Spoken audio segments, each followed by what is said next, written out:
Hi friends, आप देख रहे हैं फिल्मी खिचड़ी। मैं हूं रूना आशीष और अपनी स्टोरी और अपनी इन्फॉर्मेशन शुरू करूं इसके पहले आपको बधाइयां देना चाहती हूं। एक तो बोहाग बिहू की शुभकामनाएं, जिसे रोंगाली बिहू भी कहा जाता है, उसकी शुभकामनाएं हैं आप सभी को। उसके बाद मैं 14 फरवरी, चूँकि बाबा साहेब अम्बेडकर जी उनका भी जन्मदिन होता है, तो पूरे देशवासियों को बाबा साहेब की इस जन्मदिन की ढेर सारी शुभकामनाएं। और साथ ही बैसाखी दी लख लख बधाइयाँ जी।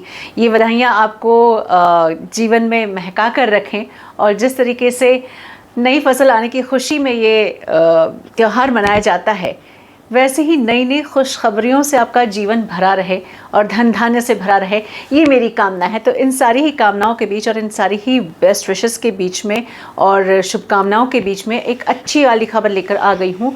वो ये है which is related to Pawan and Arunita.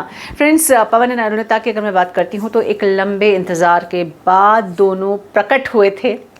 Kumaon द्वार फेस्टिवल में उन्होंने परफॉर्म किया और what a performance. I mean, देखते ही देखते एक तो इतने सारे लोग थे, कितने सारे वीडियोस सामने आ रहे हैं जिसे देखकर मज़ा आता है। कोई कहाँ खड़ा हुआ है डांस कर रहा है, कोई कहाँ पे मस्ती कर रहा है, सब लोग झूम रहे हैं, सब लोग गा रहे हैं, क्योंकि उनके पवन और अरुणिता सामने खड़े हुए हैं, परफॉर्म कर रहे हैं। कुमाऊं और उसके आसपास के क्षेत्र की जितनी भी सांस्कृतिक धरोहरें हैं, वहाँ की संस्कृति, वहाँ के लोक गीत, लोक नृत्य, वहाँ के खाने पकवान, इन सब को एक ही अम्ब्रेला के नीचे लेके आने का काम ये कुमाऊं द्वार फेस्टिवल कर रहा था। अब ऐसे में अलग अलग लोग वहाँ पर परफॉर्म कर भी चुके थे। पवनदीप के पापा जी ने भी परफॉर्म किया, विंदुदारा सिंह ने भी परफॉर्म किया, मतलब बहुत सारे लोग आए थे और बहुत ही खूबसूरत माहौल रहा। और ऐसे में 7 से लेकर 11 तारीख का ये जो महोत्सव रहा है, एंड हुआ है एक हाई नोट पर पवन और अरुणिता के धांसू परफॉर्मेंस के साथ। पवनदीप तो खैर वहाँ के बहुत सुंदर सुंदर गाने गा ही रहे थे। अरुणिता का भी जो प्यारी जन्मभूमि सुना तो मन प्रसन्न हो गया। अब एक और मन प्रसन्न करने वाली बात यह है कि अगले जो शो है उसका भी कंफर्मेशन मेरे पास आ गया है। अलग अलग जगह से मेरे पास इन्फॉर्मेशन आ रही थी, बट अब मेरे पास थोड़ी देर पहले कंफर्मेशन हुआ है कि 20 मई को पवन और अरुणिता का एक और शो है, जो कि असम में होने वाला है।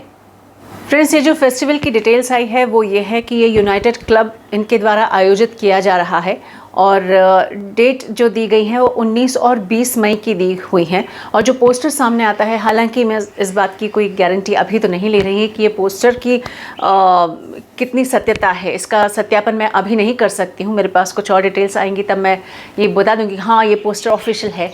लेकिन according to this poster and according to my confirmation, जो वसंतोत्सव या फिर जिसे कहे ये जो बिहू है, उस दौरान बोहाग बिहू उस दौरान इन लोगों के फेस्टिवल के दौरान ही इनकी एक सांस्कृतिक संध्या रखी गई है, जो 20 मई की बताई जा रही है और शाम को होने वाली है। और डेफिनेटली पवन एंड अरुणिता एक बार फिर से अपने पूरे रूप में दिखाई देने वाले हैं। फ्रेंड्स, ये आपको ऑलरेडी पता होगा, मैं कई बार पहले बता भी चुकी हूँ कि पवन का क्रेज़ जो असम में है या नॉर्थ ईस्ट में है, उसकी कोई तोड़, कोई मुकाबला नहीं है।